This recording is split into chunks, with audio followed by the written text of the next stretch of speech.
बार बता चुका हूं, 40 बार लगभग इस देश की संवैधानिक courts, high courts and supreme courts EVM के ऊपर में जितनी चुनौतियां हुई हैं उनको देख चुकी हैं।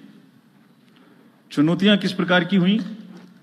ये हैक हो सकती है, चोरी हो जाती है, 19 लाख मिसिंग हैं, इसमें दिखाई नहीं देता है, ये कंप्यूटर से खराब हो जाती है, रिजल्ट्स बदल सकता है, मैनिपुलेट हो सकता है। हर बार संवैधानिक कोर्ट्स ने इसको रिजेक्ट किया है। क्या कहा है?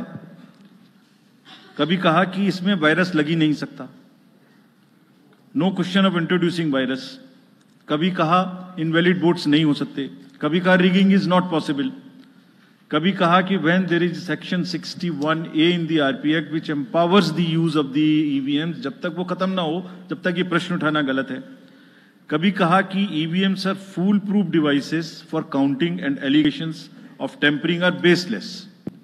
कभी कहा कि आप एक के बदले 5 वीवीपैट नहीं है, वो हमने शुरू कर दिया। अब तो ये आ गया है नतीजा कि कोर्ट्स ने जुर्माना लगाना शुरू कर दिया। दिल्ली हाई कोर्ट ने मिस्चीवियस कहते हुए 10,000 रुपए का जुर्माना लगाया, फिर माननीय उच्चतम न्यायालय ने 50,000 रुपए का जुर्माना लगाया।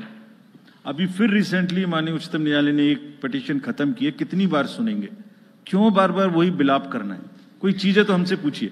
हैक नहीं हो सकती, किसी सूरत में नहीं हो सकती, एंड जो परिणाम आते हैं वही प्रमाण है।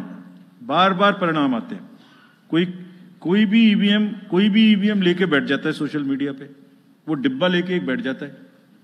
और आजकल एक नया ट्रेंड शुरू हुआ है, वो थोड़ा सा एक्सपर्ट भी बन जाता है। आजकल 1-2 एक्सपर्ट भी चल रहे हैं सोशल मीडिया पे।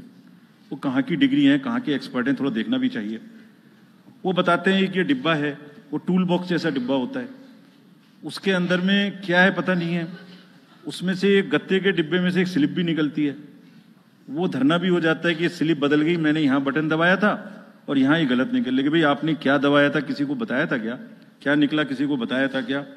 अरे संविधान कोर्ट्स कह रही हैं। अच्छा, जितनी बार हमसे आप पूछेंगे उतनी बार हम उसका एक क्वेश्चन लेके आपको FAQs में डाल देंगे। 100+ क्वेश्चन है।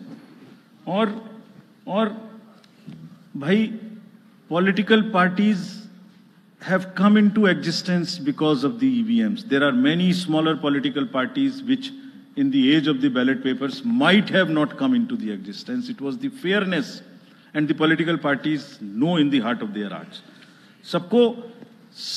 सब EVMs का 3-3 बार मॉक पोल होता है, कैंडिडेट्स के सामने में होता है। फिर भी अगर कुछ आप किताब लाए हैं, किसी के पास है क्या? एक हमने किताब भी बनाई है, एक जितने लीगल केसेस 40 केस, देखिए these are 40 cases on EVM. इसमें FAQ भी है, आप सब लीजिए इस किताब को हमसे। इसमें FAQ भी है और इसमें फ्लो चार्ट्स भी हैं। देखिए हमारी वेबसाइट पे है ये, थोड़ा पढ़ने का तो कष्ट करिए, खासतौर से जो एक्सपर्ट महोदय हैं। वो बहुत सारे एक्सपर्ट्स हैं यहाँ, मतलब कंट्री में कोई भी बन जाता है, किसी पे कोई रोक नहीं है।